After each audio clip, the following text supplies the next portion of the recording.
You know what I think? I think it's a little overdue for a video. The last one I posted did pretty good, and I think I should have made a couple more videos. I mean, it's been about a few days, couple of weeks, but that's besides the point.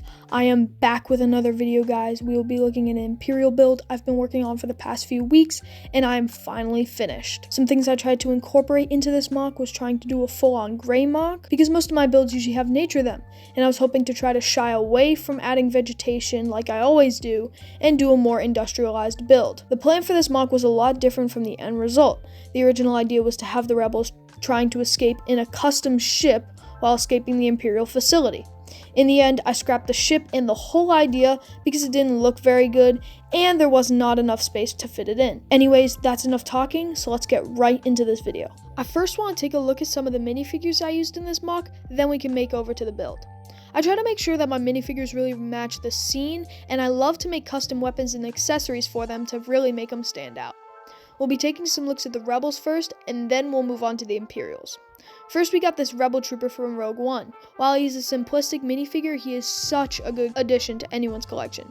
If you don't have him already, I would definitely recommend picking him up. Next is this Rebel pilot I used, using a Luke Skywalker Snowspeeder fig, and used both the Hoth Rebel torso and legs to make the helmet match the torso.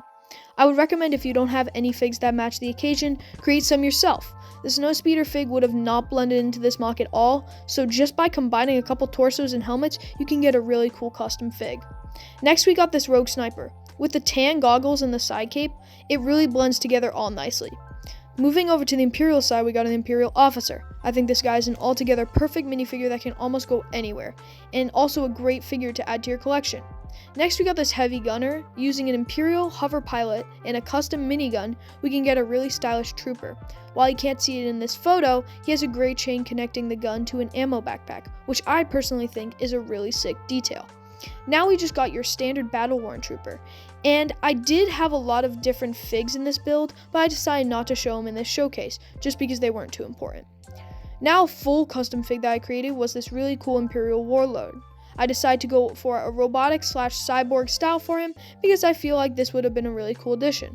A lot of cool pieces went into making this figure, such as Cole's torso and an air tank from the Ninjago movies. Once again, making custom figures is really the way to go, because there aren't many figures out there that can capture exactly what you're looking for. I think it would probably be best if we looked at where the main action is happening, then worked our way over to the back, and then looked at some of the more intricate details. In the front, we have a landing pad of sorts, which I really think sells the idea. Using these yellow lines really helped give it that spaceship landing area sort of vibe. I tried to show that this Imperial base has seen a lot of action over the years, with these craters in the ground and some sandbags off to the side. As you can probably see, there is a group of rebels taking the Imperials by surprise, with a sniper taking out this Imperial officer. I don't know how I feel about these blaster effects, but it was a little fun thing to incorporate. We can see that the Imperial trooper was a little faster on the draw and already got his weapon up to defend his post. Up on the roof there is a rebel pilot, ready to finish off whoever manages to survive the ambush. Because of the amount of gray plates I used for this mock, I don't think I could do a really spectacular roof. While it looks pretty good, I feels like it just placed a bunch of random pieces to try to convey the idea of machinery, but to me it just looks like a bunch of bricks. To compensate for the loss of the spaceship, I decided to add this Imperial speeder off to the side, to give the landscape a little more pop and color, which was almost non-existent in this mock. Looking over the wall real quickly, we can see I added a couple of windows, ventilation units, and pipes. Something that I always see in other people's mocks, and not mine, is the ability to add lots of detail into a rather bland wall, which I've started to do more recently, but I do need to improve in a couple of ways. My bread and butter for any wall now is the addition of spring shooters on the walls. Guys, this is a game changer. You cannot get this design from any other brick. If you have a lot of these, I would recommend start using them. In going inside, we can see two floors. I tried to make the first one a little more rugged due to it being a place built more for troopers to rest and stay watch. While the second floor is the command headquarters where the higher officials work and assess from a safe vantage point, the first floor holds a couple of crates and bags along with the computer to maybe lock the door or activate some sort of weapon system. I really like the addition of this well-greebled floor with the contrast of studs and tiles. It comes together quite nicely.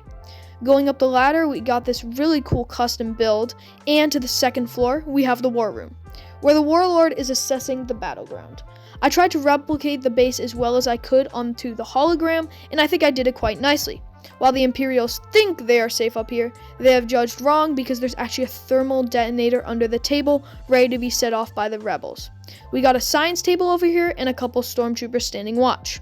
Now there's a little secret I would like to show you. There's actually a hidden little alien snacking on a pineapple in this corner here. While this may have not been the best mock to hide such a cool Easter egg, I think it really adds some fun to this warzone.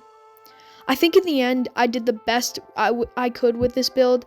If I had to approach it differently, I probably would have made more space so we could have fit more space for the spaceship and made the battleground a little more battleground worthy rather than a flat landscape.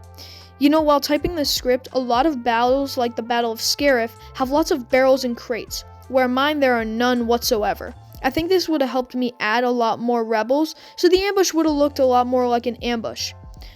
But that's about it for this video. I hope you guys enjoyed this one. Don't forget to subscribe, because if you stayed to the end, you obviously loved my video. So I would really appreciate it. Because we are on the road to 400, we're so close. Thanks so much for watching. Have a great rest of your day. Peace.